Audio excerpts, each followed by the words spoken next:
Hello दोस्तों। तो आज अपने पास एक नोकिया का टीवी है जो कि 32 इंच का है और इसमें स्टोरेज स्पेस रनिंग आउट करके ये प्रॉब्लम आ रहा है।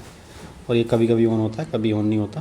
तो कभी कभी लोगों पे भी स्टक हो जाता है। अगर आपके पास भी ऐसा कोई नोकिया का टीवी है, कोई भी मॉडल जिसमें कि इस टाइप का कोई प्रॉब्लम आ रहा है सॉफ्टवेयर से रिलेटेड, जैसे कि लोगों पे हैंग होना या फिर स्टोरेज स्पेस रनिंग आउट, जैसे आप देख पा रहे हैं इस तरीके का प्रॉब्लम टीवी में भी आ रहा है, तो आप हमसे हमारे दिए गए नंबर पे जो कि स्क्रीन पे आपको दिख रहा है उस पर कॉन्टैक्ट कर सकते हैं और हम आपकी प्रॉब्लम का जल्द से जल्द सॉल्यूशन कराएंगे।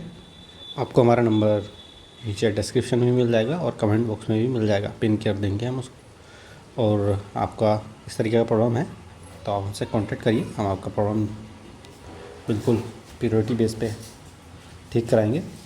और ऐसी वीडियोस के लिए हमारे साथ बने रहिए। लाइक कीजिए, सब्सक्राइब कीजिए, शेयर कीजिए।